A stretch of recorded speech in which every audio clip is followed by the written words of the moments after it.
Chosen one, hush your thoughts, silence your reactions, and listen, not with your ears, but with your spirit. This isn't just another message floating through the noise of the internet. This is a divine interruption, timed with surgical precision, carrying a weight that demands your full attention. The heavens are holding their breath, and for the next 2 minutes, you must do the same. You weren't summoned here by accident. You were drawn, marked, sealed, called into this space for a reason. Even now, somewhere in the spirit, there are whispers in hidden rooms, decisions being made behind closed doors, not to celebrate your calling, but to sabotage it. While they plot your erasure, God has released an emergency order, and you are hearing it now. Why do you feel like this moment is different? Why does your chest tighten before the logic in your mind catches up? Could it be that the scrolls in heaven have already been opened concerning your name, and this message is the activation? This is not the time to speak. It's not the time to explain, argue, or justify. Heaven is demanding silence, not out of fear, but out of strategic obedience. The Archangel Michael has been dispatched not to deliver a sermon, but to stand beside you. Can you feel that holy pressure in the room with you now? That's not fear, it's presence. It's the tangible whisper of a warrior spirit guarding what man tried to label fragile. Why do you keep waking up in the night, heart pounding, breath short, as if you're running from something invisible? Because in the unseen realm, things have already begun to shift, and the enemy knows you're close, closer than ever, to stepping into what he hoped you'd never realize you carried. Why have the people who once affirmed you suddenly fallen silent? Could it be that your rise threatens the comfort of their control? Could it be that your light has started exposing the motives they hoped would stay buried? Comment 777 below. If your soul already knows this is more than just a message, it's a divine mirror showing you what's happening behind the curtain. And if you've ever supported this channel through super thanks, or simply by watching quietly in faith, thank you.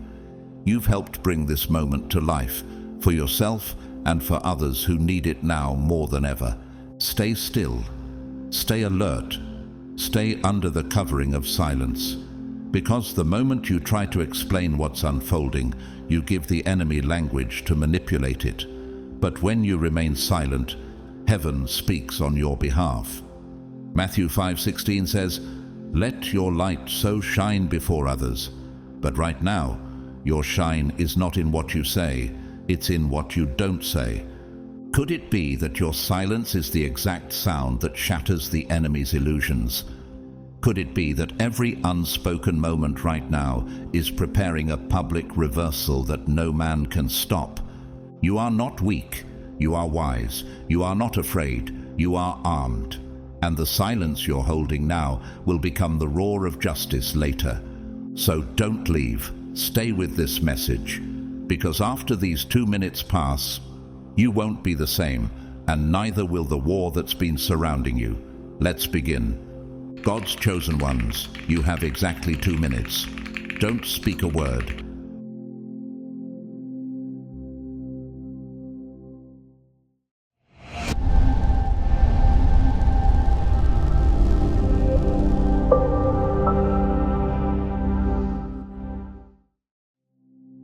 From the very breath of your origin, before pain had a name and betrayal had a voice, before anyone tried to rewrite your worth or mislabel your identity, there was one who already knew.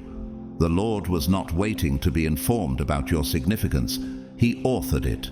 Before any rejection echoed in your ears, your name was whispered by heaven.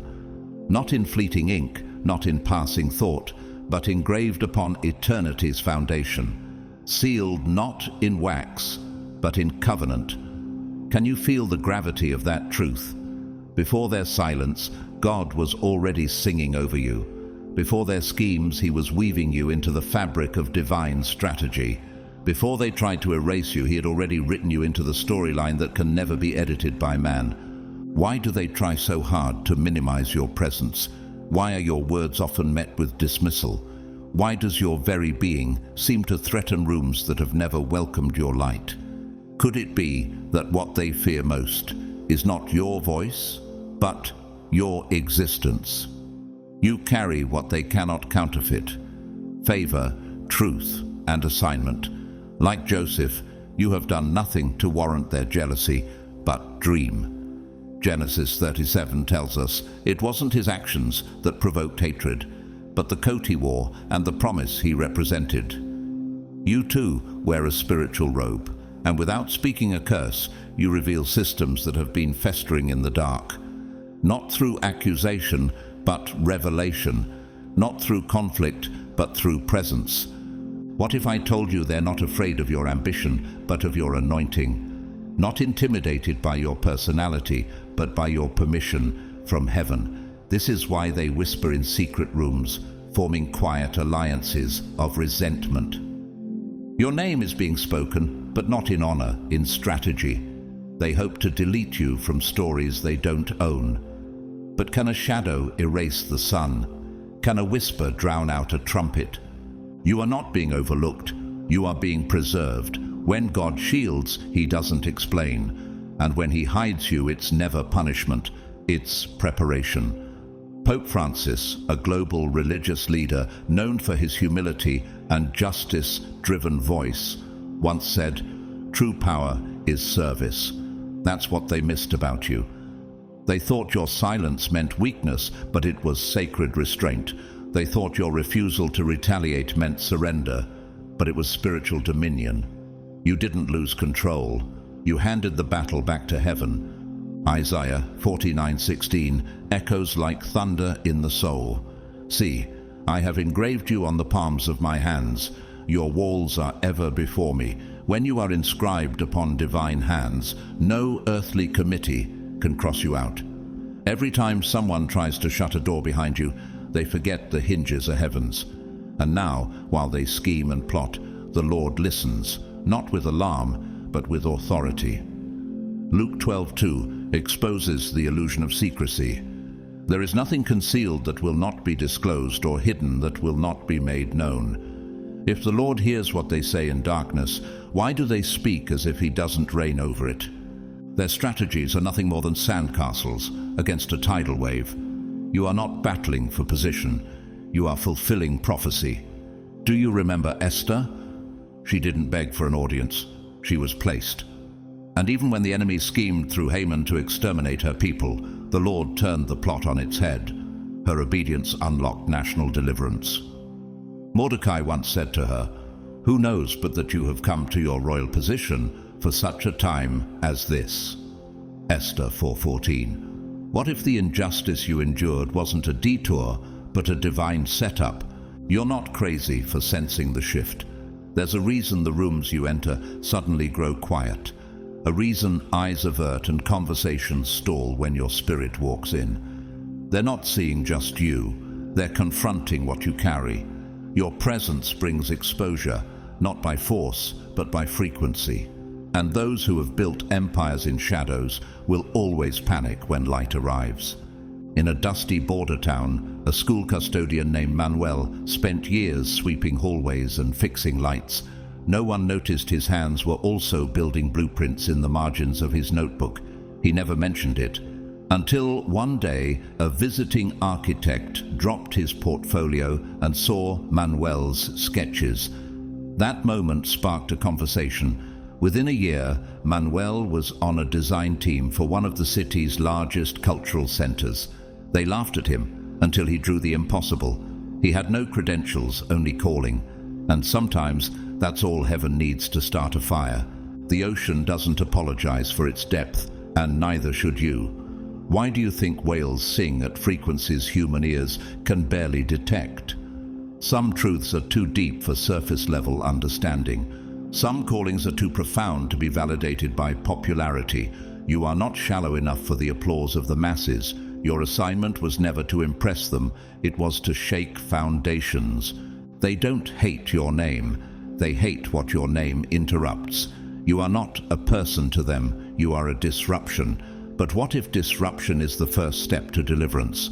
What if the very tension you're facing is the announcement that their era is ending and yours is beginning? So now the question is not, why are they excluding me? The real question is, why is heaven including me in conversations they can't hear?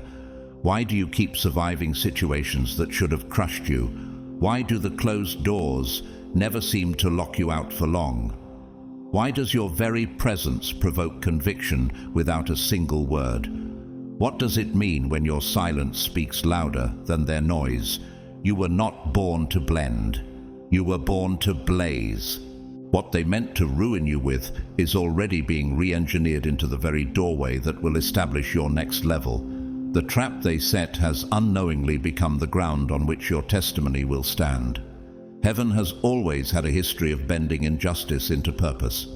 Isn't that the mystery that surrounds the faithful in every generation? When chaos rises, it's never a sign that God has abandoned you. It's often proof that He's exposing what was buried. What if the pressure you're feeling is not a sign of punishment, but a signal that deceit is unraveling? Look at David, the young shepherd boy, anointed in obscurity, was pursued by a jealous king, not because of failure, but because of divine favor. Saul hunted him relentlessly, threw spears across sacred walls, and whispered schemes in secret chambers. But it wasn't discipline, it was preparation. In caves, David grew into a king. In silence, he learned restraint. In hiding, he found the presence of God more tangibly than in the palace. Why do you think your current season is filled with tension? Why does your name keep showing up in conversations you're not part of? Why are the people who should have supported you the loudest suddenly the quietest? It is not your fall they fear, it's your rise. One among them, right now, is being pierced by conviction. Guilt has started to germinate like a seed watered by sleepless nights. They do not understand the discomfort in their spirit, but heaven does. The Lord is pressing on their conscience, not to shame them, but to awaken them. Someone in the room where you were betrayed will one day be used to unlock the very snare designed to entrap you. How does heaven do that? How does the divine turn enemies into witnesses and plotters, into pawns for His glory? Ecclesiastes 3:7 offers sacred clarity, a time to be silent and a time to speak. And chosen one, this is your time to say nothing, not because you lack words, but because your silence has more authority than their noise.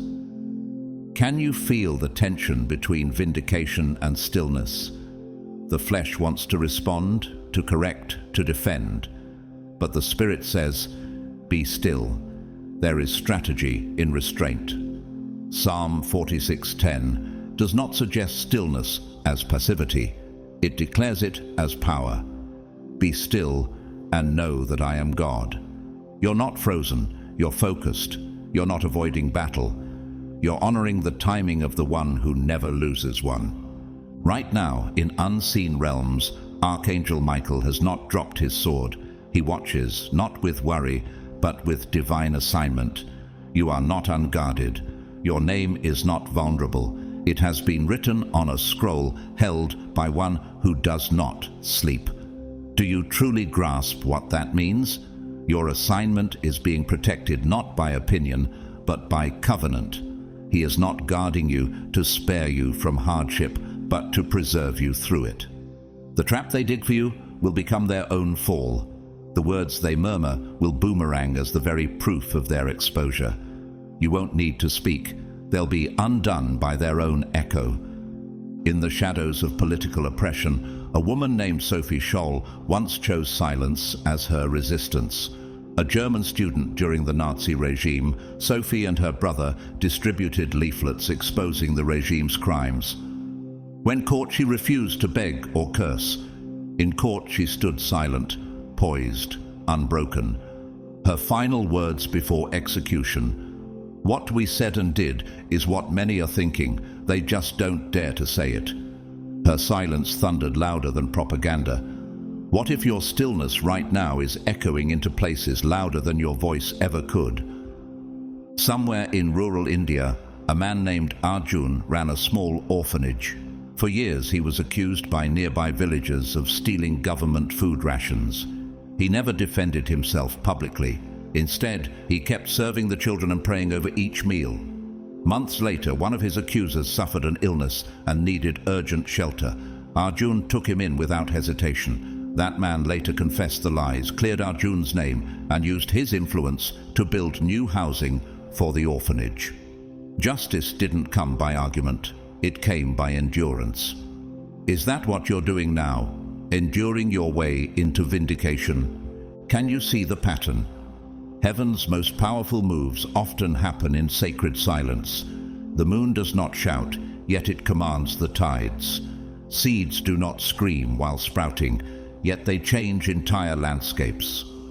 Why do you think God is asking you to be quiet? What if it's not silence? What if it's sacred suspense? The enemy's strategy is collapsing under the weight of its own deceit. They thought they were hiding. They didn't know that the one who made ears hears every whisper. Luke 8:17 affirms it. For there is nothing hidden that will not be disclosed, and nothing concealed that will not be known or brought out into the open. Your stillness is not inaction, it's intercession. Every quiet day you choose to trust is a declaration in the Spirit. God, I trust your justice more than I trust my anger. Out in the plains of the Serengeti, the lioness doesn't roar when the hunt begins. She moves with grace, not noise, precision, not panic. She does not need to announce her power, she demonstrates it. And when she finally emerges from the tall grass, everything that once mocked her presence flees in full recognition. You too are in the tall grass. You're not retreating, you're preparing. So now, as heaven shifts on your behalf, and eyes you'll never meet begin to feel the weight of what they've done, remember this: the hand of God is not slow, it is strategic, and He is not merely watching, He is writing, turning their schemes into songs of victory. Don't speak just to fill the silence. Don't move just to appease the anxiety. Wait, watch, worship. The trap they laid is now the evidence being gathered. The silence you kept is now the proof of your consecration. And when the time comes, your vindication will not arrive with explanation. It will arrive with glory. It's not because you're weak. It's because you carry a purpose too powerful to go unnoticed. And that power has been provoking spiritual agitation in atmospheres that once felt familiar. Have you wondered why the places you once called safe now feel strange? Why do people who once celebrated you now look at you like a threat? Why do the doors you once walked through freely now creak with resistance? The reason isn't personal, it's prophetic. When heaven marks you, hell notices. When God elevates your authority, the enemy stirs anxiety in those around you. But this is not the moment to shrink. It's the moment to anchor deeper. Remain close to the Lord, not just in public declarations, but in private posture. Your safety is not in your strategy, it's in your surrender. Your protection is not in your performance, it's in your proximity to His presence. Speak less, listen more, react less, pray more, retreat from the battlefield of noise, and enter the sanctuary of stillness. The battle is no longer yours to manage, it's God's to reveal. Revelation 3:7 is not just poetic, it's legal.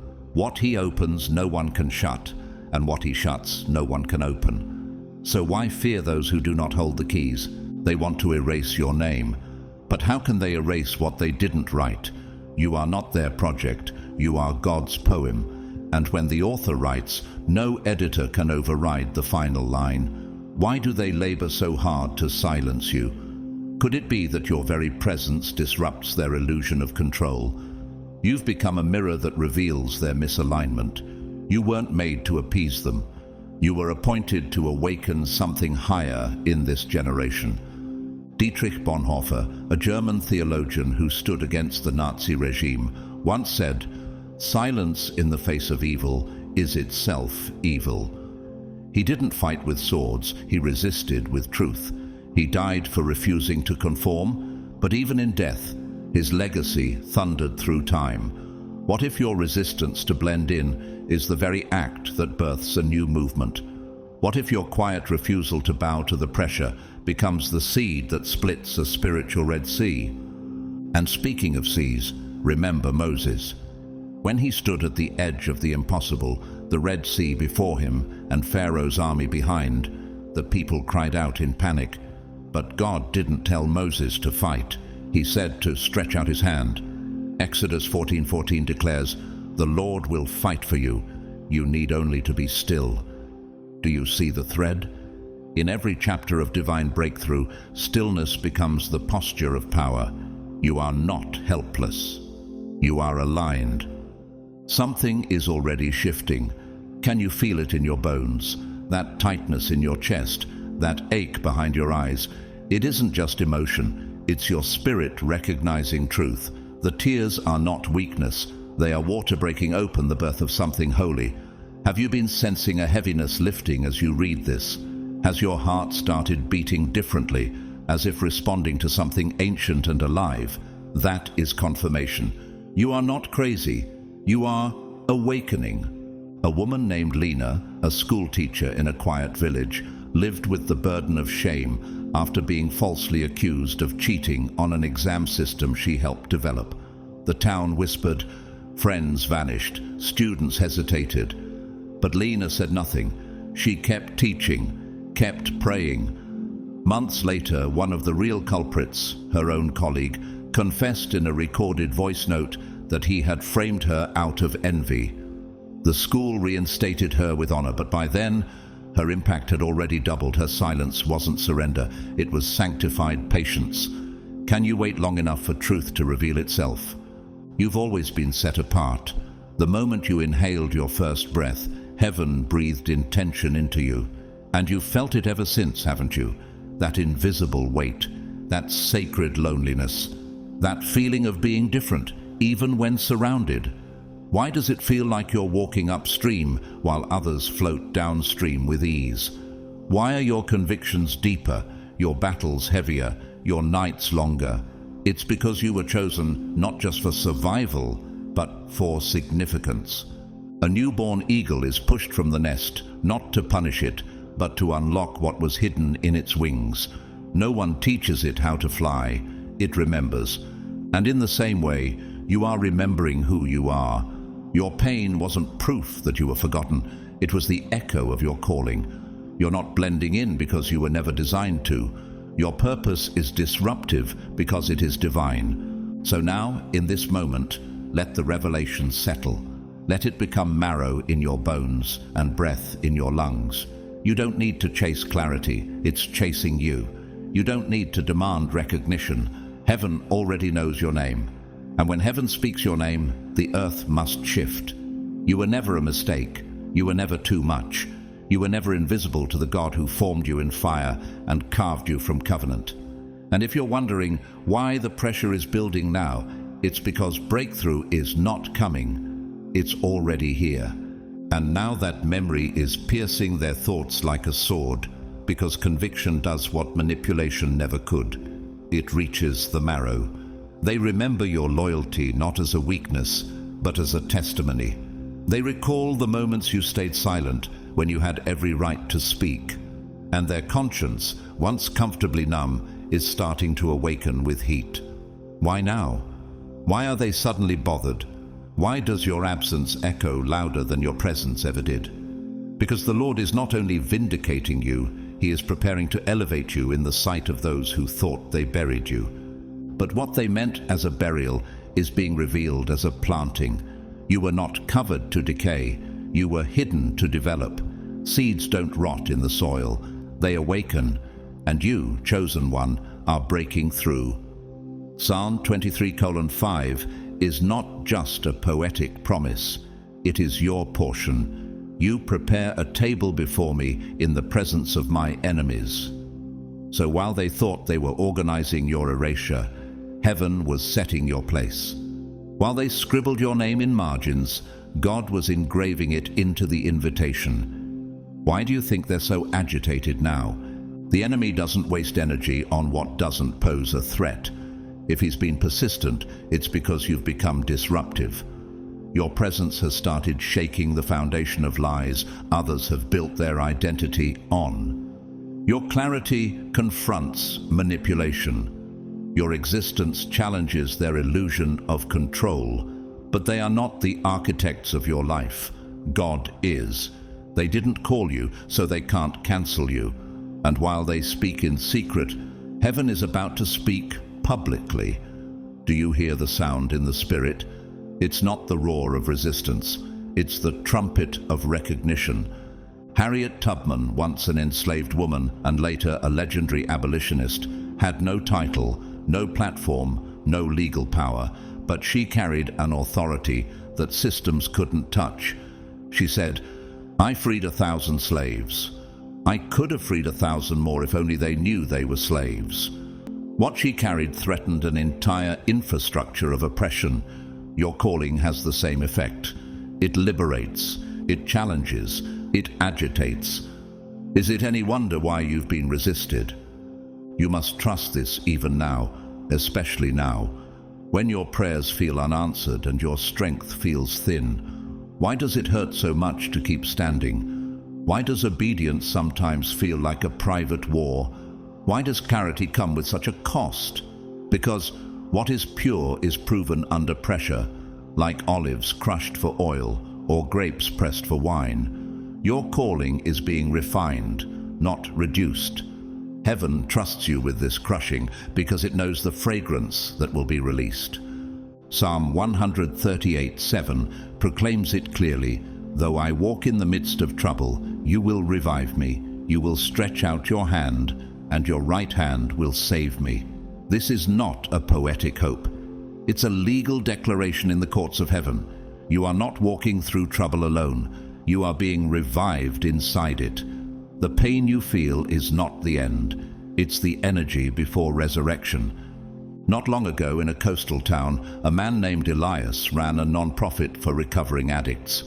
One board member betrayed him, accused him of financial misuse, and turned the town against him. He didn't fight in court. He fought in silence. Weeks later, the betrayer suffered a medical emergency, and Elias, the only one nearby, saved his life. In the hospital, the truth unraveled. Elias was exonerated. The board reinstated him. But by then, he had already forgiven. His vindication didn't come by wrath. It came by witness. The people who once sat comfortably in rooms where your name was discussed are now being stirred. Their memories won't let them rest. The kindness you gave, the dignity you extended, it's haunting them in the best possible way. Why does it matter now? Because the Spirit of truth is pressing. And when God presses, no heart stays numb. They may not confess yet, but internally the unraveling has begun. A volcano doesn't erupt without pressure, but before the fire comes, there's a rumble. You too have been rumbling, quietly, faithfully, hidden beneath the surface, yet shifting everything around you. Can you sense it? Can you feel the earth under your feet preparing to part? Can you hear heaven breathing over your bones? Don't mistake the pressing for punishment. You are not being broken. You are being poured. And what is being poured out through your faithfulness is something hell cannot fabricate and man cannot monetize. The power in you is not learned, it is inherited. It is eternal. It is costly, yes, but it is incorruptible. So hold steady, because when the page turns, it will not be subtle. And those who thought they were ending your chapter will realize they were only witnesses to your rising. So now, chosen one, don't panic, don't plead, don't explain. Just prepare, because preparation is the language of faith, and faith is what unlocks miracles while silence still holds the room. The Holy Spirit isn't just working around you, He's working through unlikely vessels. That person you never expected, the one who once nodded silently while others planned your erasure, is now being stirred by truth. Conviction has entered their private thoughts, and guilt, though quiet, is fertile ground for divine reversal. What if the very one who circled your name in betrayal is the one heaven will use to unravel the scheme? It wouldn't be the first time. When Haman plotted to destroy Mordecai and the Jews in the book of Esther, he didn't know that a sleepless king would uncover a forgotten record of Mordecai's loyalty. And in the very hour Haman expected exaltation, he was ordered to honor the man he tried to hang. Esther 6 tells it all. God doesn't need to scream. He simply awakens the right person at the right moment. What if someone is already sleepless over how they treated you? But here's the sacred twist. What they thought was a setup for your destruction has become a stage for your deliverance. Every attempt to silence you has only sharpened heaven's announcement. Every effort to erase you has cleared space for your elevation. Why do you think the pressure has been so precise? Could it be that God was never punishing you, but preparing the world for your emergence? Can you be still in the storm? Can you trust while feeling unheard? Can you let the Holy Spirit speak on your behalf when your name is being dragged in rooms you'll never be invited into? If you can hold your peace, you'll witness what few ever do. God defending you in real time, not through loud retaliation, but holy reversal. A quote from Sojourner Truth, the formerly enslaved woman who became a fierce voice for justice, rings loud here. Truth is powerful, and it prevails. She was rejected, silenced, disrespected, and yet her words still echo through time. Sojourner didn't fight with titles, she fought with truth. She knew the power of restraint, of speaking only what heaven confirmed. Like her, you are not fighting for revenge. You are standing for revelation. Exodus 15:3 proclaims, "The Lord is a warrior, the Lord is his name." If he fights for you, why would you waste your energy defending what he's already settled in heaven's courtroom? You are not called to win arguments. You are called to wear crowns. You are not being ignored. You are being preserved for a moment far more public than the rooms that rejected you. In a small coastal village, a woman named Farah ran a free clinic. When government inspectors accused her of corruption, she had no resources to fight back. Her license was suspended, her doors shut, but she quietly prayed, fasted, and documented every supply she had given away. 6 months later, an international NGO reviewed the case. Not only did they reinstate her, they funded 3 new clinics under her name. What seemed like her erasure became her expansion. Can you wait like that? Can you walk in humility while knowing something holy is forming under the surface? Like roots growing underground, silent but unstoppable.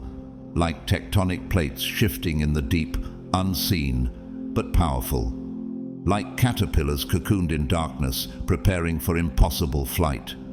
Can you feel it? That pressure isn't punishment, it's prophetic positioning.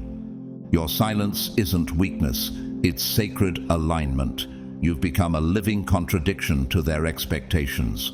What they thought would bury you has become the soil of your boldest growth. What they called delay was divine development. They didn't know the God who hides his greatest treasures in caves, not stages. And now the Spirit is asking, can you surrender your desire to respond in order to witness something greater than vindication? Can you trust that while they whisper, heaven is thundering your name in rooms they'll never access? Watch, listen, hold still. The announcement is already on its way, and it won't come through your own defense. It will come by the hand of the author himself. Watch, listen, hold still. The announcement is already on its way, and as the heavens clear their throat, a divine unveiling begins to rise like dawn breaking over silence. What looked like a delay was actually divine choreography. What felt like a closed door was a recalibration of timing. You didn't miss your moment. You were being aligned with something larger than one moment could contain. While they rushed to erase your name from the page, heaven was preparing to inscribe it on the title of the next chapter. And not just any chapter, but one no man can override and no scheme can interrupt. They mistook the pause for your downfall, But you, God's chosen one, were never demoted. You were being reserved for something too big to be rushed. Why does the opposition feel stronger just before breakthrough? Why do people disappear just when you need affirmation? Why does silence seem to thicken before the shift? Because heaven always moves with precision, not performance. The plan to erase you has backfired, becoming the very pressure that's about to launch you higher than anyone imagined. Your name is already known in rooms they will never enter. What they try to strike through in red, God engraves in radiant gold. Psalm 45:1 describes it well. My tongue is the pen of a ready writer. And that writer is heaven itself, inking your legacy in scrolls that cannot be torn, hidden, or ignored. There is no earthly ballot that can nullify what has already been sealed in heaven's court. Why do you think resistance has come with such intensity? Could it be that your elevation has already been authorized and hell is just reacting late? A powerful angel stands now, not passive, but poised. Archangel Michael, the defender of the anointed, is not merely observing. He shields, he protects, he carries the sealed scroll that bears your name, illuminated in divine flame. This scroll is not symbolic, it is strategic.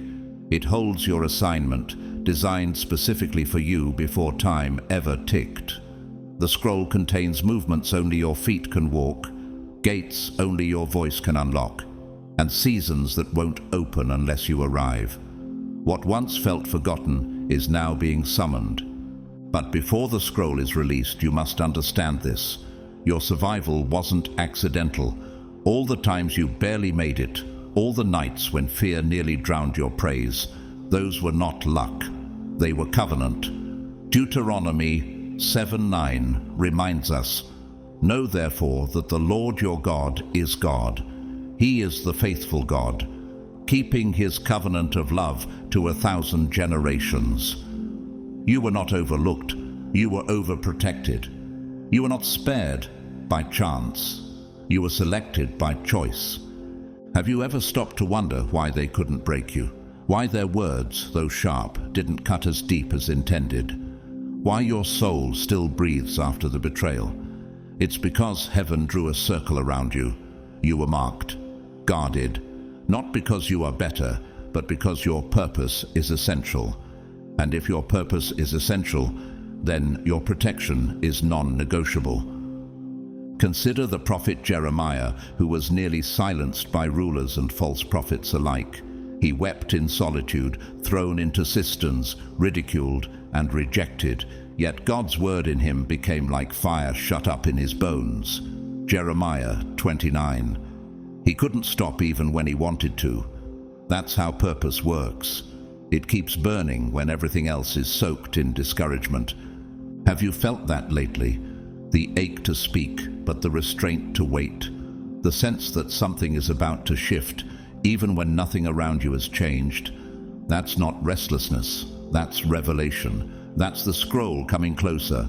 That's heaven whispering, get ready. In a quiet town tucked between olive hills, a woman named Marisol worked as a laundress for nearly 20 years. She never had a title, never gave speeches, but she was known for her warmth and prayer life. One day, a powerful businessman who often dropped off his shirts overheard her praying for his family by name. Touched, he began asking for counsel during difficult seasons. Years later, he credited Marisol publicly as one of the spiritual mentors who shaped his values. She never chased promotion. She became one by being faithful in obscurity. Like her, your faithfulness in hidden places is already echoing into spaces you've never stepped into. Pope John Paul II, long before he became a global spiritual voice, was underestimated in his native Poland. Some dismissed him as too soft-spoken, too contemplative to lead.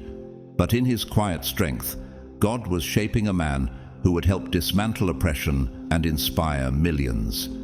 He didn't rise through aggression, but through obedience. He didn't force attention, he carried authority. When the time came, the world didn't just hear him, they felt him. Your path carries the same weight. forged in patience, destined for power. You, too, have continued in silence. But heaven has not been silent about you. The scroll that bears your name was not forgotten in a dusty corner of eternity. It has been guarded for a time such as this. What is written on it cannot be stolen. It cannot be imitated. It cannot be delayed any longer. Can you sense it? The shift isn't coming. It has begun. The same air that once felt heavy is now filled with movement. Doors once locked are vibrating. Realms once resistant are yielding. And the very place they tried to remove you from will soon need you to fulfill what only you carry. Picture a mountain ridge before a sunrise. All seems still, frozen, dark. But the sky knows something you don't. It's holding the edge of light. You don't need to fight for the dawn.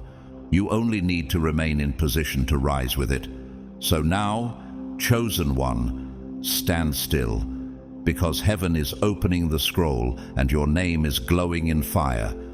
So now, chosen one, stand still, because heaven is opening the scroll and your name is glowing in fire. And even as your soul dares to believe this, there is something deeper rising within you. You remember the nights you almost gave up, not just in mind, but in breath. Nights where the air felt too heavy to hold and the tears too sharp to hide. But even then, he held you, not with loud signs, but with invisible mercy.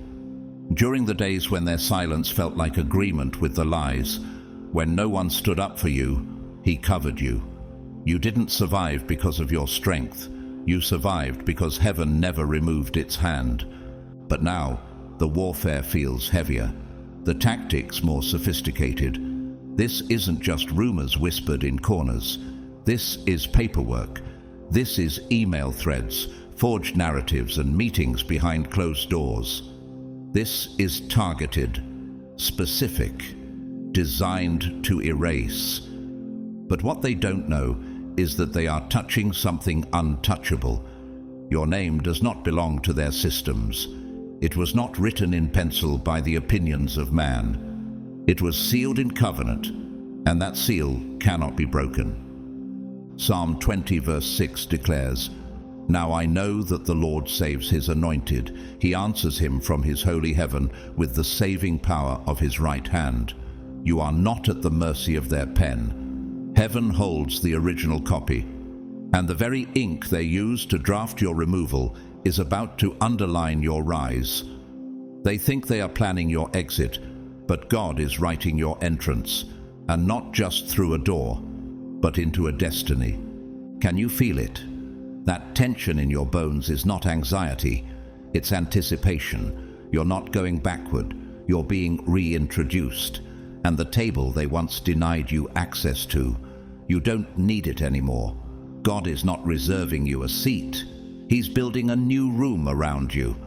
A room where the opinions of man cannot echo. A room where only the sound of anointing speaks.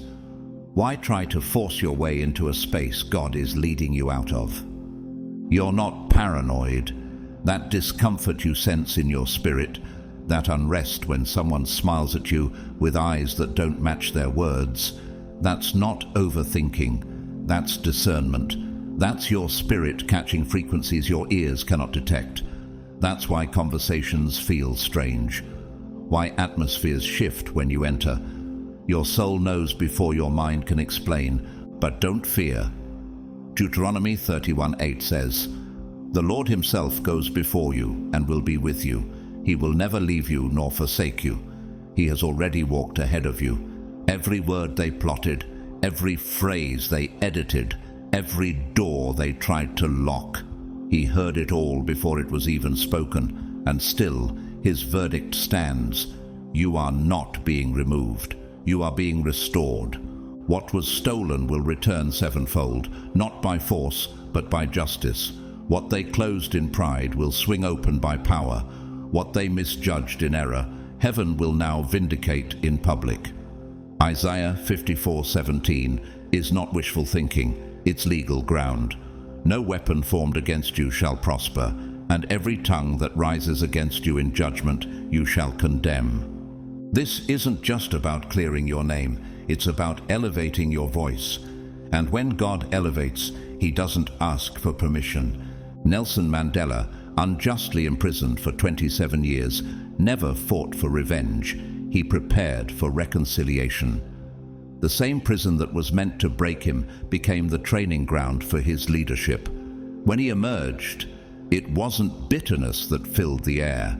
It was authority. Like Mandela, your waiting season has not weakened you. It has refined your voice. When you speak again, it will shake foundations.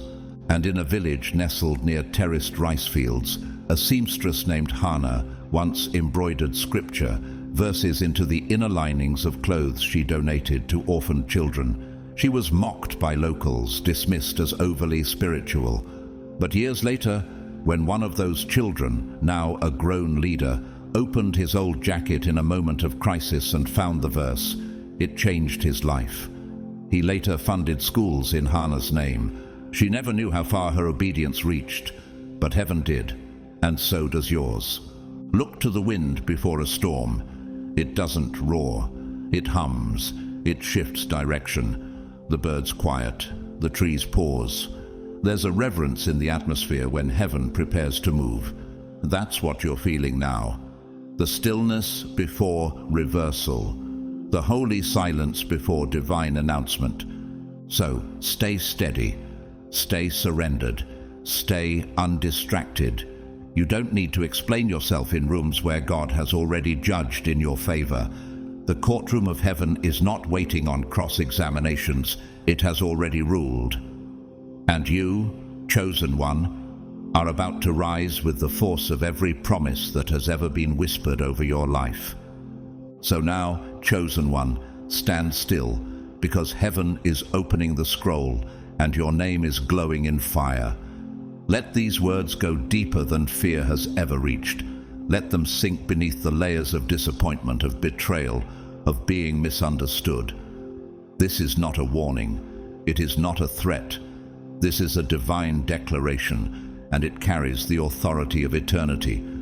You were never called to explain your worth to blind eyes or defend your calling to deaf hearts. You were not made to audition for those who lack the spiritual capacity to recognize glory. Why argue with those who were never assigned to walk with you? You only ever needed one voice to say, "You are enough." And heaven has already spoken. They may be gathering in secret, but God is rising in power. They may be scripting your erasure, but God is rewriting your emergence. They may be shaping a narrative, but God is crafting a platform, and his platform cannot be shaken. Can you hold your peace even now? Can you trust that while they meet, heaven moves? Psalm 33, 10-11 declares, "The Lord foils the plans of the nations. He thwarts the purposes of the peoples, but the plans of the Lord stand firm forever." That's why your name cannot be cancelled. It's not written in the sand. It's engraved in the covenant. Their whispers are not your forecast. Their reports are not your prophecy. What God has sealed, no plot can reverse. But before the trumpet sounds, before the scroll is unsealed, before the doors fling open in impossible places, there is one question left hanging in heaven. Are you ready? Not just ready for recognition, but ready for silence. Not just ready for favor, but ready for resistance. Not just ready for blessing, but ready for fog. Can you walk forward when clarity hasn't arrived yet? Can you speak truth when your name is being misjudged by people you once trusted? Can you wait on God's applause while earth gossips? This is not a season for shallow faith. This is a season for spiritual steel. When Elijah stood alone on Mount Carmel, confronting 450 prophets of Baal, he didn't flinch. Fire didn't fall when he prayed for fame. It fell when he stood for truth. And after the fire came the silence, the whisper, the still, small voice. You are being prepared not for noise, but for divine alignment. Like Elijah, you will see God in the confrontation, but hear him in the quiet. Malala Yousafzai, before she became a global symbol for courage, was silenced by gunfire. Her name was nearly erased by violence. But what was meant to end her voice only amplified it. After recovering from the attempt on her life, she didn't shout. She wrote, she spoke slowly, she let wisdom grow louder than pain. Her honor did not come from vengeance, but from vision. You don't need to be loud to be powerful. You only need to be obedient. One retired janitor named Carlos used to sweep the back hall of a large law firm. Years ago, an intern dropped their confidential notes. Carlos read them only to return them, but what he saw disturbed him. He copied the page and kept it. Years later, after new leadership took over, he anonymously submitted that evidence. What followed was a complete shake-up. No one ever knew his name, but heaven did. And justice came, not through noise, but through stillness and integrity. Look to the wild horses on wind-carved plains. They don't gallop for attention. They move when stirred by something ancient: instinct, wind, timing. You're not being called to perform. You're being called to respond to something deeper, something that was written in your bones before you took your first breath. So again, are you ready? Ready to be misunderstood while still standing in truth? Ready to walk away from familiar rooms in order to enter God-built realms? Ready to be exalted, not by platform, but by posture? That's why this message found you today. Not to feed your ego, but to restore your confidence in the assignment. Not to provoke fear, but to awaken fire. Your name is being whispered in hidden corners, but your identity is being declared in the throne room. And God has made his decision. You are not being erased. You are being exalted. Humble yourselves, therefore, under the mighty hand of God, so that he may exalt you in due time. 1 Peter 5:6. You are not being erased. You are being exalted. Now listen carefully, chosen one. The words you're about to hear are not poetic. They are prophetic. This is not a metaphor. This is divine timing, coded in heaven's calendar. Within the next 7 days, someone you would never expect will reach out to you. It won't feel dramatic. It won't look spiritual. In fact, it may feel ordinary, even accidental. But nothing about this moment is random. This person was never part of your plan. You didn't seek them. You didn't ask for this connection, but heaven has intercepted their path. They overheard a conversation. They felt a strange weight on their chest when your name was spoken. Their soul was stirred while scrolling past something they couldn't explain. And now, they're coming. Why now? Why them? Why not someone closer, someone familiar, someone trusted? Because heaven often uses the most unexpected to confirm what the enemy tried to conceal. Their arrival is not a disruption, it is divine disruption. Isaiah 26:3 whispers into your spirit, "You will keep in perfect peace all who trust in you, whose thoughts are fixed on you." So when they come, don't flinch. Don't question their motives immediately. Receive them with discernment. Yes, but also with peace, because they are the witness heaven has assigned. You're not paranoid. You're not overly sensitive.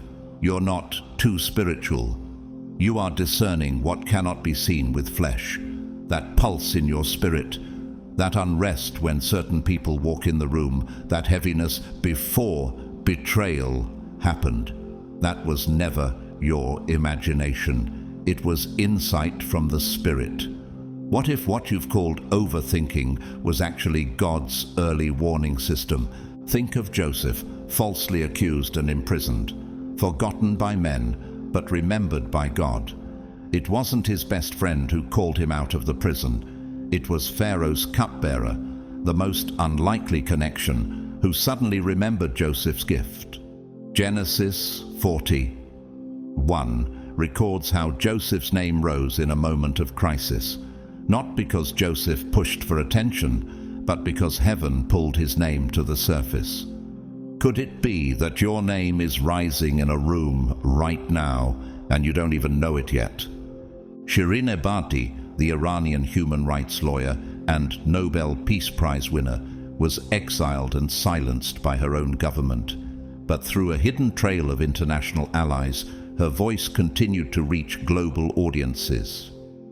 She never begged for attention. She stayed faithful to her assignment. And eventually, the world caught up. Like her, you don't need to shout for recognition.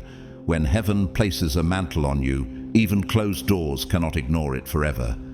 A teenager named Lionel worked part-time cleaning storage units. One day, he found a box of journals left behind by an evicted tenant, entries filled with business ideas and community visions. Something told him to track down the man. Months later, Lionel used those ideas as the foundation for a non-profit that now mentors young men leaving foster care. He didn't plan to be a bridge, he just responded to the nudge. And that's all God asks of you now. Respond, don't react. Look to the trees before a storm. Leaves don't scream, but they turn. Branches don't resist, but they shift. There is a hush in creation when the atmosphere changes. That hush is here now, not because danger is near, but because heaven is moving. You don't need to do more. You don't need to rush. You don't need to explain yourself one more time. There will come a moment to speak, but this is not it. There will come a day to rise, but that day is not today. Today's instruction is simple and sacred. Be still. Trust. Rest. Wait. While you pause, heaven is advancing. While you breathe deeply, angels are repositioning the very pieces the enemy thought he shattered. While you worship, strategies are unraveling behind the scenes. While you whisper his name, hosts are forming around your name, your house, your purpose. You're not losing momentum. You're gaining dominion. You're not behind schedule. You're being positioned for collision with destiny. Can you feel it settling in your chest now? Say it aloud until your spirit believes it. I will not panic. I will not doubt. I will trust that God is clearing the way. Say it again. I will not panic. I will not doubt. I will trust that God is clearing the way. And now let that trust become your anchor. You don't need to rush to be seen. Visibility is not your assignment. Obedience is. You don't need to sell your worth to those who only value noise. You don't need to explain yourself to minds that already chose misunderstanding. Why exhaust yourself trying to be recognized in places where God never assigned you? All you must do is remember who called you. It wasn't a title. It wasn't popularity. It wasn't public consensus or digital applause. It was the Lord, your Maker, the one who knit you together before your first breath, who saw every chapter of your life before anyone ever spoke your name. So let them plan, let them strategize, let them draw their conclusions and circle your name in suspicion. They are not watching your collapse. They are witnessing your transformation. Do you feel it? What they interpret as your breakdown is actually your breakthrough. What they think is your exit is your initiation.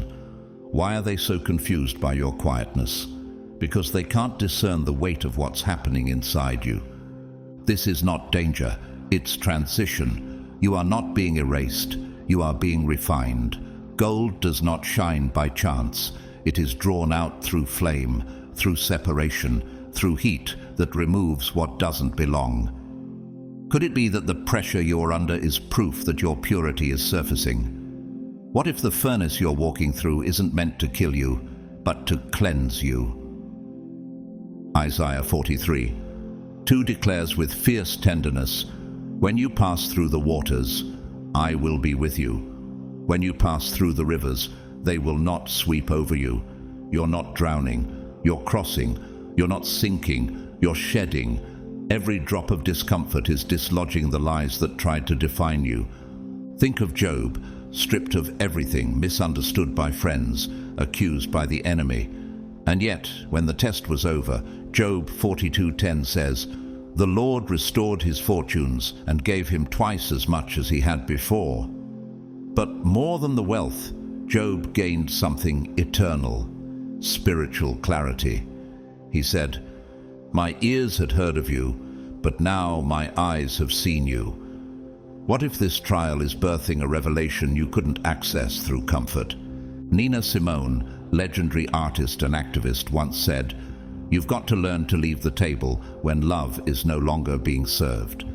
She walked away from systems that exploited her, choosing integrity over spotlight. And though she was often misunderstood, history now recognizes the weight of her message.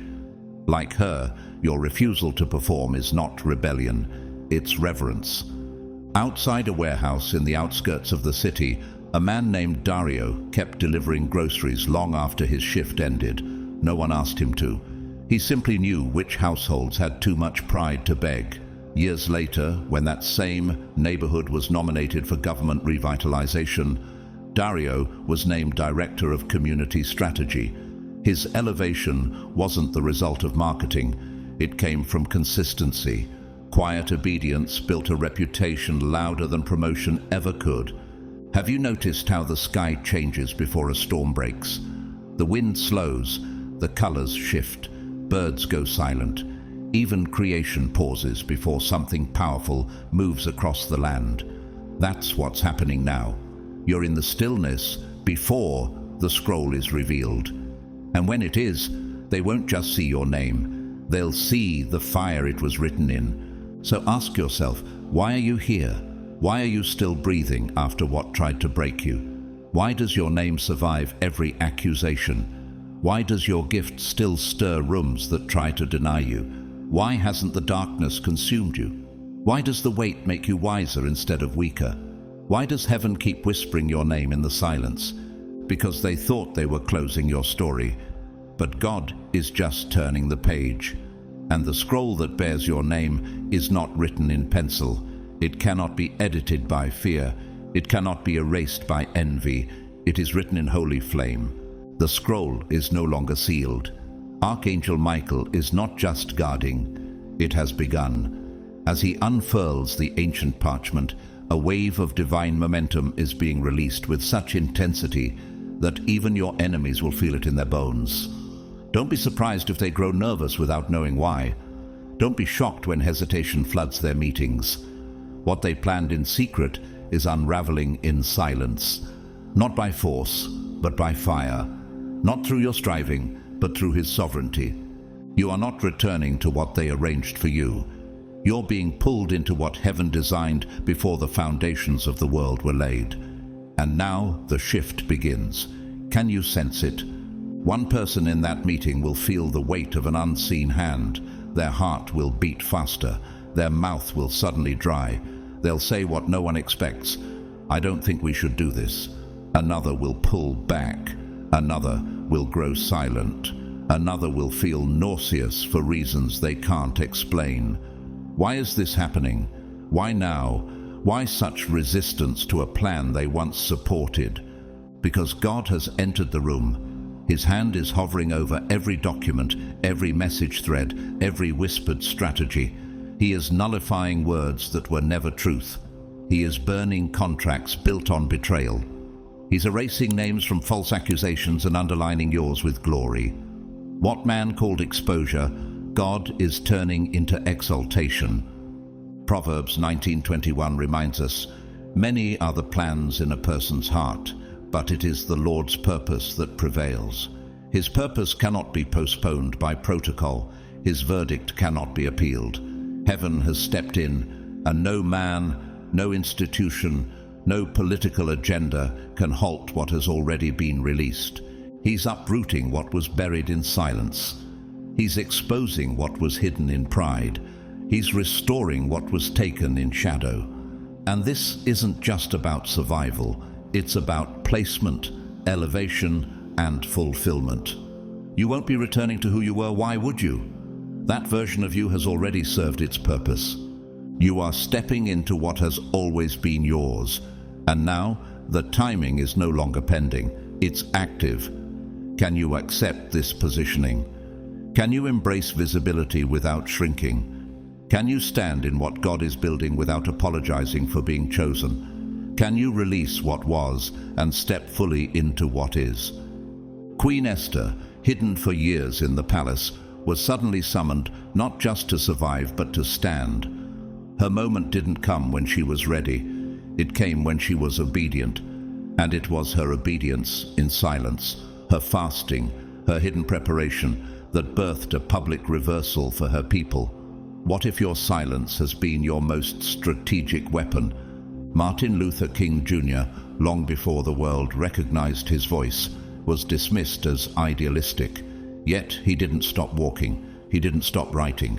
His strategy was not reaction, it was revelation. And in the moments they tried to erase him from public policy, heaven was engraving him into eternal history. Like him, your assignment may make others uncomfortable, but it will shift atmospheres. Julian, a dishwasher in a crowded downtown cafe, often spent his breaks writing letters of encouragement to co-workers anonymously. Most threw them away, laughing. One didn't. A barista named Rena kept every letter.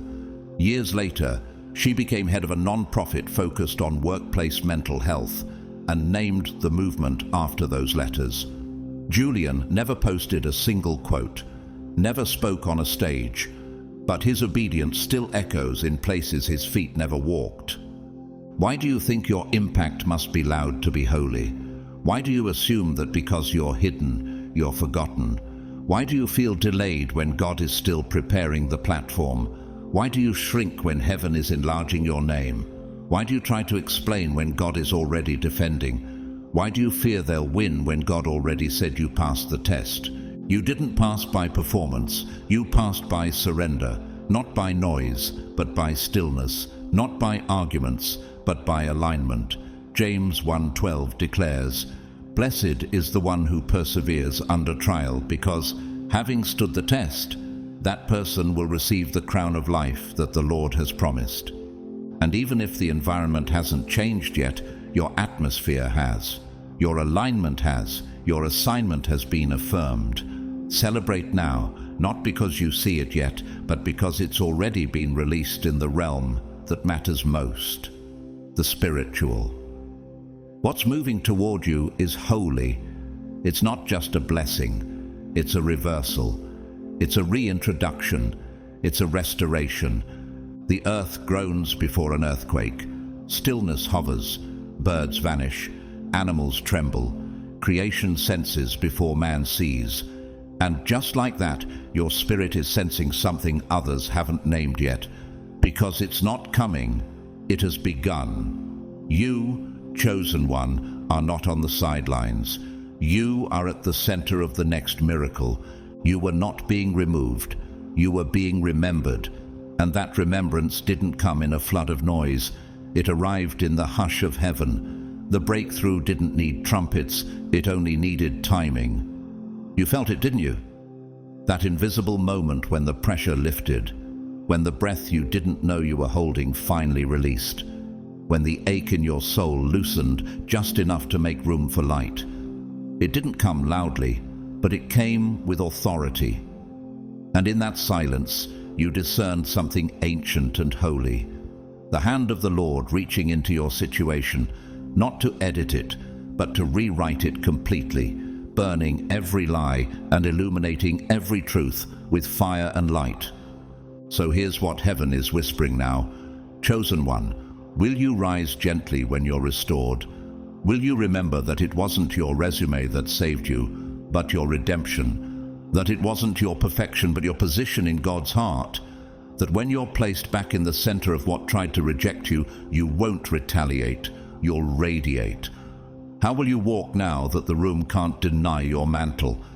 Will you speak from vengeance or from victory? Will you bless those who cursed you, or let their curses die in silence? The Holy Spirit is asking, not to test you, but to prepare you. You're not just being restored, you're being revealed. This is your moment not to fight for the mic, but to testify without speaking. You don't need to convince anyone of your value anymore. You were never called to be loud. You were called to be undeniable. This is not a platform you earned. It's a front row seat to your own divine redemption. And in front of the very ones who try to erase you, heaven will honor you, lift you, and dress you in wisdom, authority, and strength. Psalm 34 verse 5 says, "Those who look to him are radiant.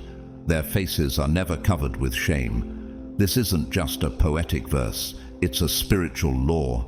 Shame is allergic to the glory of God. When he lifts you, nothing from your past can cling to you. So speak it now with the force of your faith. What was stolen from me is returning multiplied. I will not be shaken. I will not beg for a seat where heaven has already engraved my name. Why are you still seeking validation from those who never had the vision to see you? Why are you still knocking on doors that God has already sealed shut? That chapter has ended. A new one has opened, not in ink, but in flame. And at this very moment, Archangel Michael has rolled up the scroll. The seal has been broken. The warfare has been won. You didn't win because you clapped back. You won because you stood firm when the whirlwind screamed. You outlasted the storm by anchoring yourself in truth. What would have broken others became the very storm that crowned you. You are not just a survivor. You are a living decree of the Lord's faithfulness. Do you remember Shadrach, Meshach, and Abednego? When they stood in the fire, they didn't scream. They just stood. And because they refused to bow, even the king who sentenced them had to declare the glory of their God. Daniel 3. What if your fire wasn't sent to kill you, but to kill every false narrative spoken over you? What if the fourth man in the fire has been walking beside you this whole time? So walk forward now, not with vengeance, but with vision. Let the curious wonder, let the critics whisper, let the insecure project. But you, chosen one, walk in the calm confidence of one whose destiny was sealed before their opinions ever formed.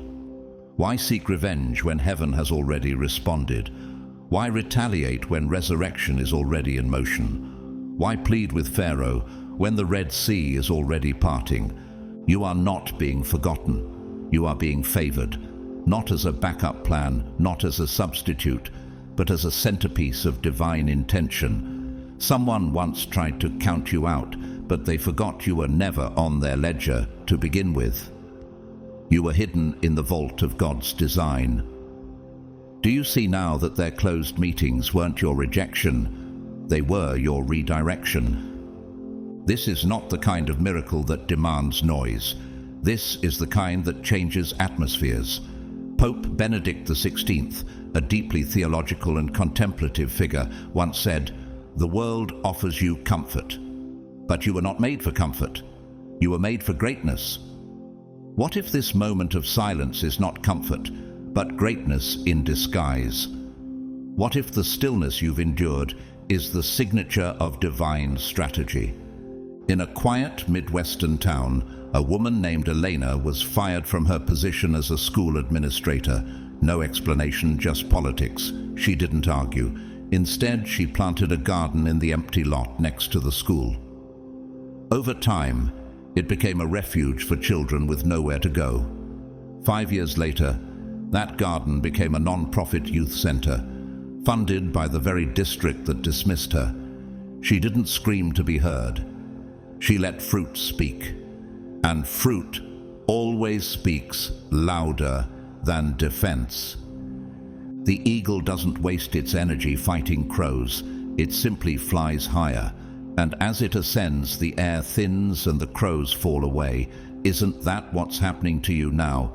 As you rise, you'll find that some voices simply cannot survive your altitude. Some battles will starve without your reaction. Some rooms will clear without your explanation. So walk silently, yes, but walk boldly. For this message is not meant to be dissected by the unspiritual. It is not crafted for debate, nor delivered for discussion. It was sent for the chosen to mark you, anoint you, and commission you. This is a verdict, not an opinion, a decree, not a suggestion. And it has come not by human approval, but by the mouth of the Lord. You were not summoned to survive. You were chosen to shine. The shift has begun, not as an explosion, but as a gentle and holy recalibration. It did not arrive wrapped in spectacle. It did not seek applause, but your spirit felt it. Something in your bones exhaled. Something that had been clenched for years loosened. The weight, the silence, the lingering ache, it all suddenly began to bend. And now, what you're walking into is not just rescue, it's restoration, saturated in divine love that refuses to stop where deliverance ends.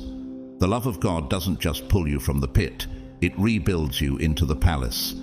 This love does not come to comfort only, it comes to correct, to crown, to commission. Have you ever wondered why the pain had to be so hidden? Why your endurance happened in secret? Why the breakthrough had to be delayed? Could it be that heaven was protecting the glory from being trampled by premature applause? Could it be that what you carried was too sacred to be handled by those who didn't honor it? Right now, the soil of your suffering is pushing forth fruit. Fruit no man can claim and no system can manipulate. The seeds you planted in silence, sown in obedience, watered with tears, are rising now into favor. You didn't sow for recognition. You sowed because the Lord asked. And now, even the angels are leaning in to witness the harvest that's emerging from what was overlooked. Psalm 126. 5 is not just a verse to encourage, it's a verdict in motion. Those who sow in tears shall reap with shouts of joy. That joy is not distant. It's already approaching with every breath you take. But why did it take this long? Why did God allow so many betrayals to go unanswered? Why did the liars seem to win? Why were you made to feel invisible in rooms built on deception? Because the Lord was preparing a courtroom verdict, not a viral moment. And now, heaven has disclosed something specific to the spirit of the messenger. 3 real individuals, not symbolic, have stood against you in secret, not with swords, but with smiles, not with curses, but with calculated schemes. But their plans are unraveling, not by exposure, but by holy disturbance. One of them is now haunted by a dream they cannot shake. Another received a message that pierced their heart unexpectedly. The third, they heard your name spoken in a room they never thought you'd enter again. And something inside them trembled. What they experienced wasn't paranoia, it was divine confrontation. They are being pursued by the Spirit of truth, not to destroy them, but to call them to repentance before the collapse. Heaven confronts before it convicts. To their souls, the Lord has whispered, "Do not touch what I have marked." That's not metaphor. It is legal language in the spiritual realm. You are under jurisdiction, sealed, protected, authorized. Exodus 14:14 declares, "The Lord will fight for you. You need only to be still." But do you believe that stillness is action in heaven's language? Do you trust that while you're resting, angels are moving in formation? Do you understand that your silence has been a testimony louder than the enemy's accusations? Tonight, you won't lay your head down alone. Something invisible but real will hover near. Will it be a shift in the atmosphere of your room? A sudden heat across your chest? A moment of peace that makes no sense? When it arrives, your spirit will recognize it as quickly as a child recognizes a parent's voice. That's the presence of Archangel Michael, not just defending your name, but establishing your territory. This isn't just protection, it's possession. Within 72 hours, a sign will come.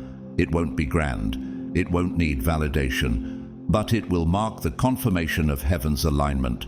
Could it be a single text message from someone who once hurt you? A stranger repeating your own thoughts back to you unknowingly? A door opening that was once bolted shut? John 10:27 says, "My sheep hear my voice, and I know them, and they follow me." You won't need to ask, "Is this it?" You'll know. Your spirit has been trained for this moment. Look at Hannah, the barren woman mocked for her prayers. She was ridiculed, shamed, even by Eli the priest. But when the Lord remembered her, she didn't just conceive a son, she birthed a prophet. Samuel wasn't just an answer to her pain, he was a solution for a nation. 1 Samuel 1-2. Could it be that your private grief is about to produce public impact?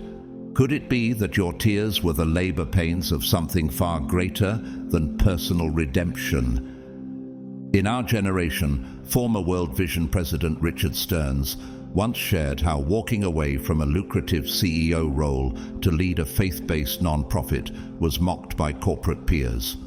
But his obedience changed countless lives.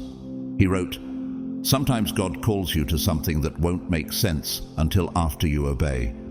What if your obedience, misunderstood by many, is already echoing through the lives of those you'll never meet?" Somewhere in a city apartment, a woman named Amina felt led to anonymously pay the tuition of a neighbor's child. She never told a soul. Years later, that child grew into a man who started a foundation for underprivileged students, never knowing the name of the woman who made it possible. You may never get credit for some of your sowing, but in heaven's eyes, you've already been credited. And as for the earth, it teaches you too. The redwood tree grows for years underground before it ever breaks the surface. Why? Because it's building a root system strong enough to outlast storms and centuries. You were not growing slowly. You were growing deeply. Why are you ashamed of a foundation that takes time? Why are you embarrassed by quiet progress when it is the only kind that lasts? This is not the end of your story. This is the ignition. And it began not with a bang, but with a whisper from the throne. So now breathe deeply without fear. Let the Spirit of God handle the rest, because while others were arranging agendas, the Lord was activating angels. You couldn't see it, but heavenly armies had already been dispatched when your name was whispered in dark places. While they held their meetings behind closed doors, heaven was drafting blueprints for your expansion. While pens scratched paper in plots against you, scrolls were unrolling in the courts of glory. And when they tried to shrink you out of the room, the Lord didn't just prepare a new seat. He authored a new table, one they cannot access, one they cannot influence, one where your presence is not just allowed, it's essential. How could they understand the value of a vessel they did not design? How long did you carry the burden of proving your worth to people never assigned to validate you? How many times did you wonder why your faithfulness felt invisible, unrewarded, unanswered? Could it be that God wasn't ignoring you? He was preserving something too holy to be handled by corrupted hands. In the absence of human approval, heaven was preparing public affirmation. And the chapter being written now will not only restore what you lost, it will redefine how the world sees you and how you see yourself. As 1 Samuel 2:8 declares, He raises the poor from the dust and lifts the needy from the ash heap. He seats them with princes and makes them inherit a throne of honor. This isn't poetic exaggeration, it's precedent. Hannah cried in secret for years. She was mocked for her barrenness, overlooked even by Eli the priest. But in time, she gave birth to a prophet, Samuel, whose voice would anoint kings and shift generations. 1 Samuel 1-2. What if your rejection has been concealing your greatest release? What if you've been asking God for vindication, but heaven is preparing a legacy? You no longer need to chase opportunities built by human preference. The Lord is restoring your name in such a way that it will echo in places you've never stepped foot in. Why seek the affirmation of those whose vision was too small to see your purpose? Why beg for inclusion in systems God has already dismantled? Why strive for open doors when heaven is building you a corridor no man can block? And yes, He is sending someone, not someone you expected, not someone who flatters or schemes, but someone sent, assigned, a helper without ego, with divine clarity. Have you considered that divine help often comes dressed in humility? That the most powerful alliances are often hidden in the quiet obedience of strangers? The peace you've longed for is already coming to meet you. The anxiety that once led you will soon kneel before authority. The permission you waited on from men is being overridden by access from God. Revelation 3:7 says, "What he opens, no one can shut, and what he shuts, no one can open." That means no earthly opinion can override a heavenly command. Do you still believe their vote determines your outcome? Do you still fear their exclusion more than you trust God's invitation? What if your next step doesn't require credentials, only conviction? What if your breakthrough doesn't need applause, only alignment? Let them keep their chairs. You're not seated to be seen. You're placed to govern, not with arrogance but with authority, not with pride but with purpose. This is not about being better than them. It's about finally being fully yourself. You were never called to blend into rooms built by compromise. You were carved to stand apart, to shine in shadows, to lead when others shrink. And now the whisper that once trembled in fear is rising in fire. I no longer seek permission from those God has already bypassed. That's not rebellion, it's reverence.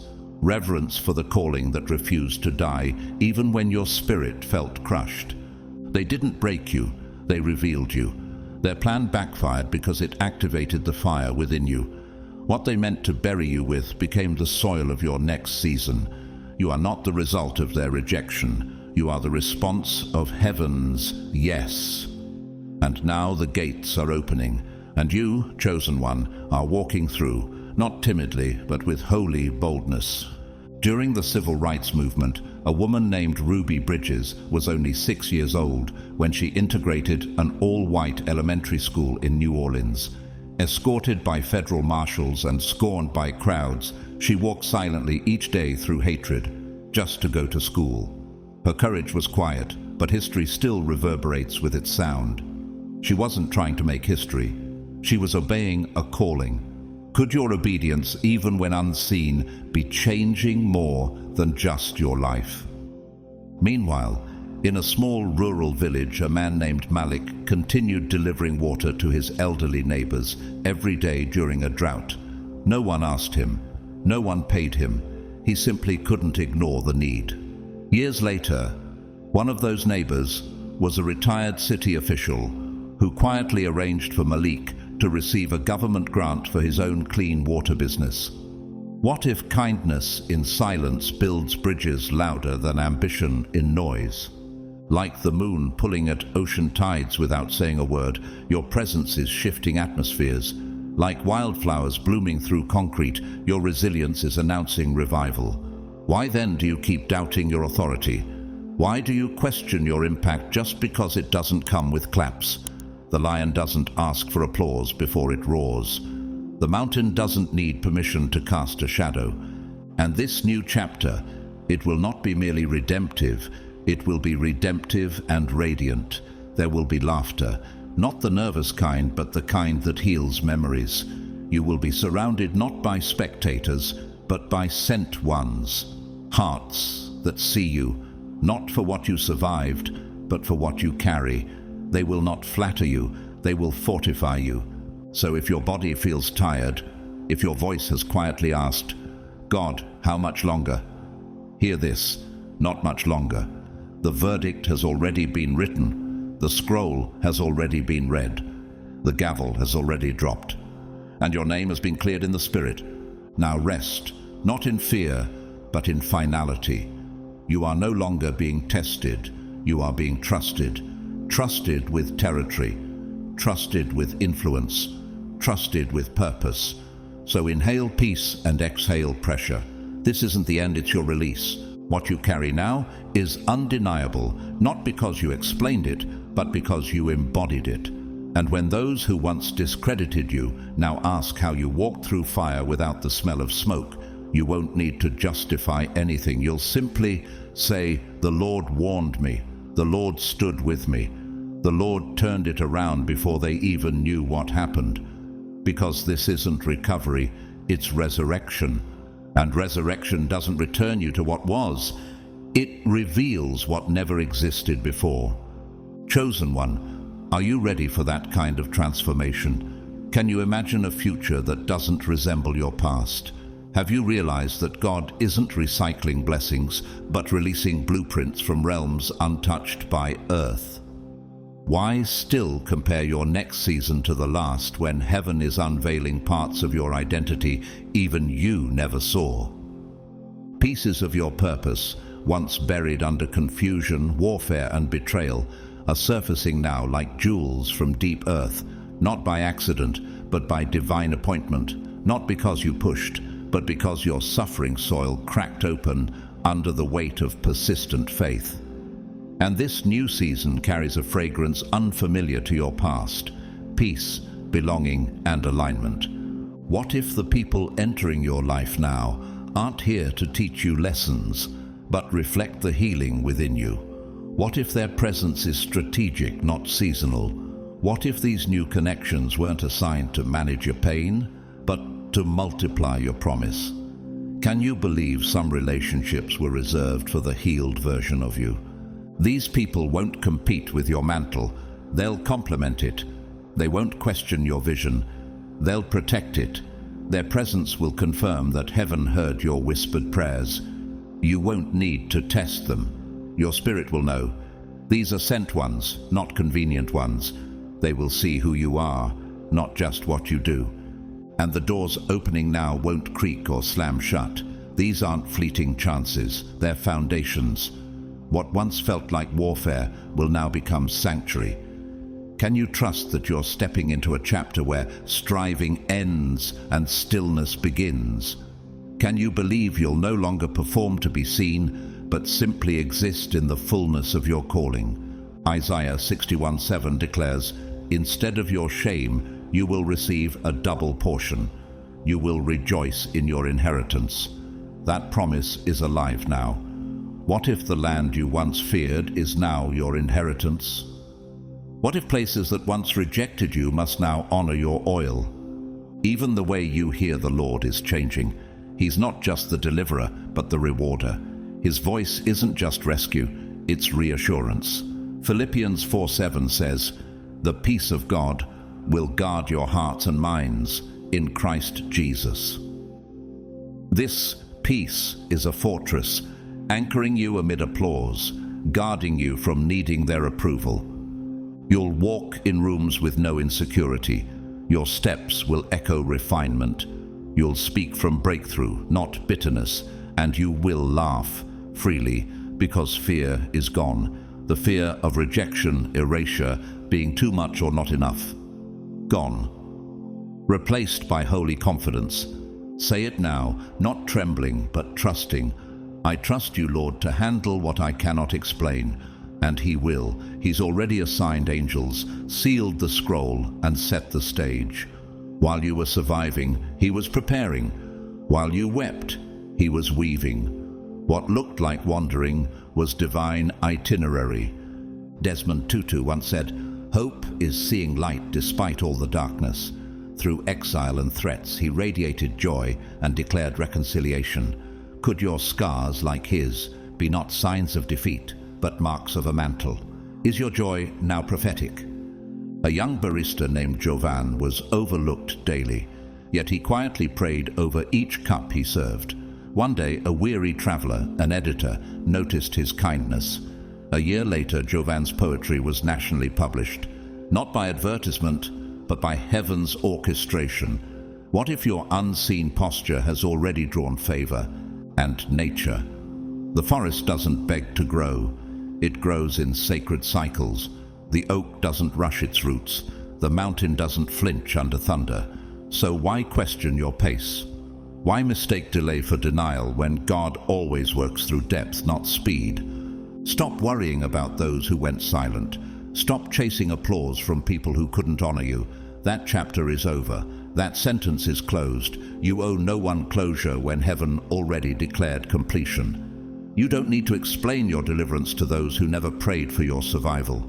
Where God is taking you, they cannot follow, not out of evil, but lack of capacity.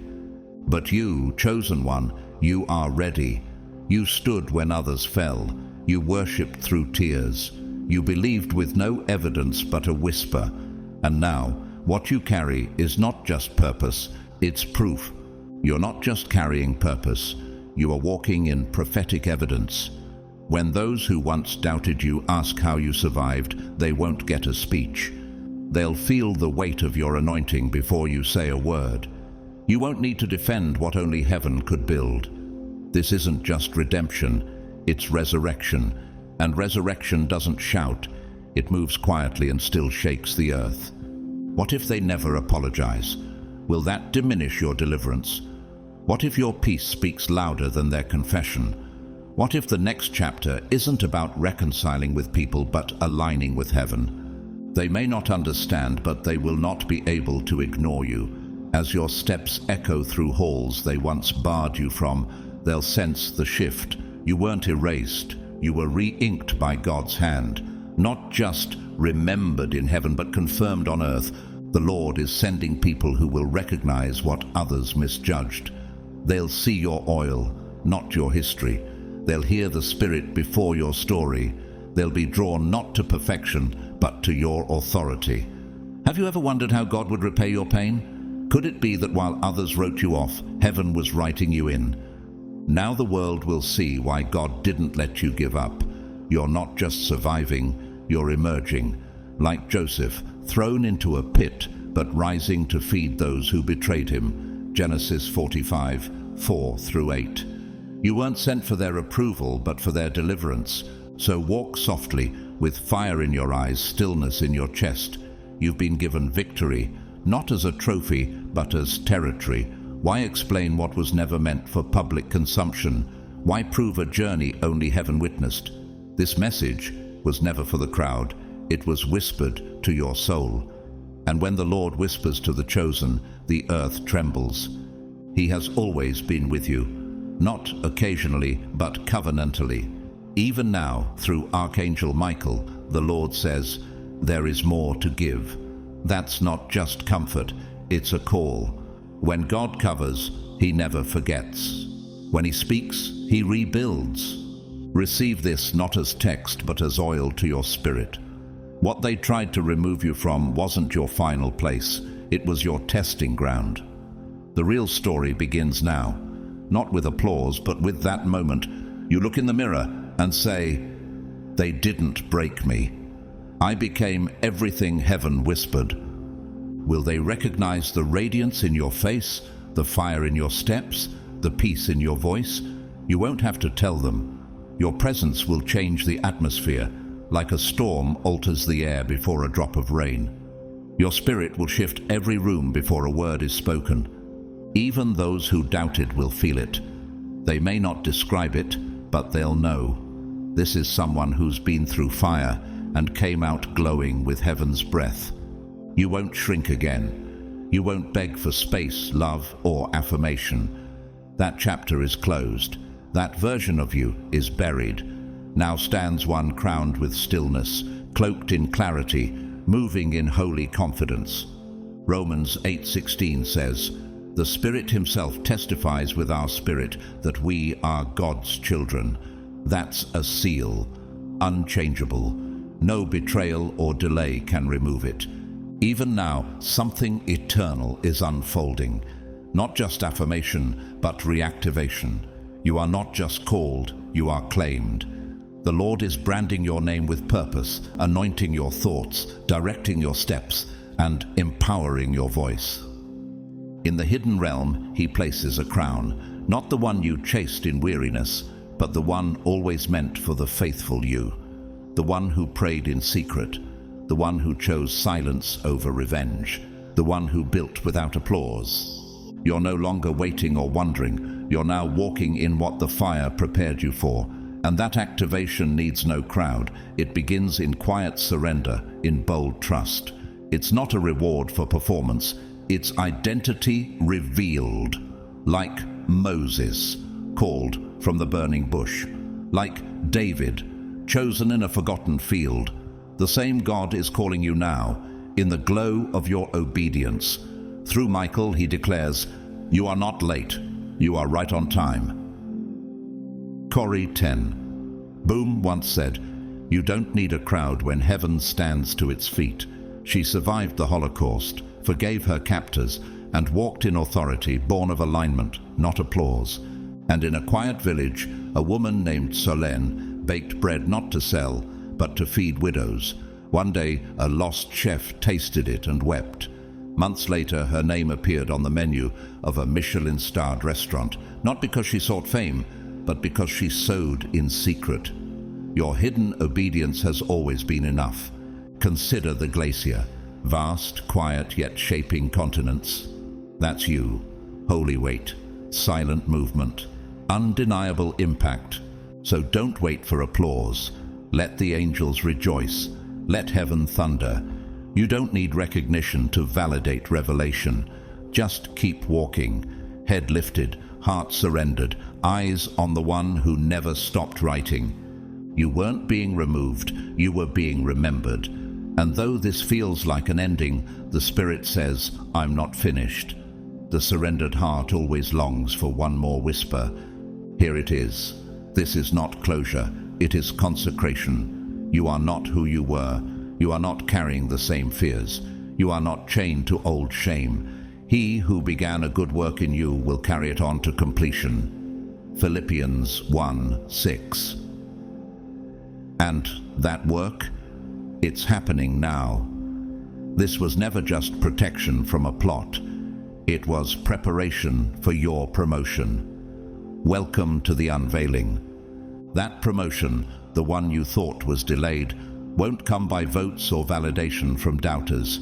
It won't be awarded by consensus or pass through human channels. It will come directly from God. He will stir hearts in rooms you've never entered, send your name into mouths of strangers, and crack open doors you didn't know existed. Do you remember whispering, God, just give me peace, something real? The world forgot that prayer. Heaven didn't. That whisper thundered in heaven.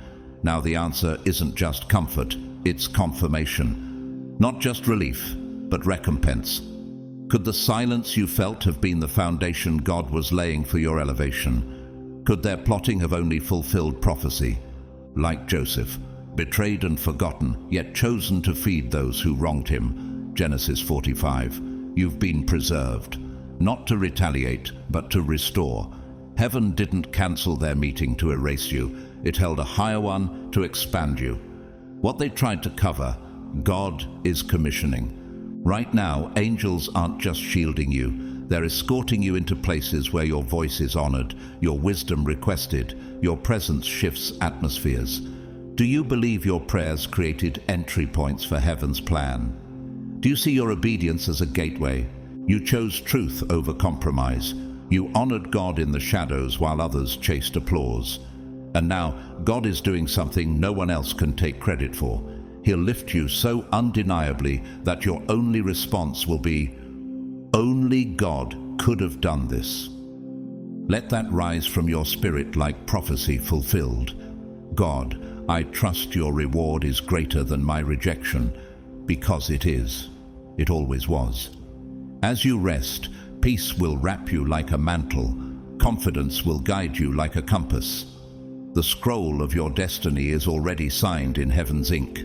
You don't need their table. God is building you a house of authority and legacy. This is your time. Your confirmation has arrived. So as this word settles deep in you, don't treat it like poetic encouragement. Let it transform your posture. Let it rewire your walk, your speech, your choices. This wasn't just a message, it was a commission. Will you keep living like you're still waiting to be chosen? Or will you live like heaven already chose you? Will you survive or steward? What if peace doesn't come from prayer alone, but from your posture as a peacemaker? What if courage lives in stillness, not noise? This isn't about returning, it's about rising. You weren't saved to cycle. You were rescued to reset the pattern. Let your life prophesy. Let your choices preach. Wake up and say, I'm exactly where heaven needs me today. Release those who couldn't carry your vision, not in bitterness, but to break disappointment's chains. Why cling to what's behind when the future roars with new life? Walk like someone who knows angels don't report to men. you're aligned. Let your phone become sacred. Open the Word instead of scrolling. When doubt rises, declare, I'm not being removed, I'm being remembered. Even if no one reposts you, heaven is writing your legacy in fire. Do your work with precision, not to impress but to reflect the one who trusted you. Be faithful in silence. Honor time.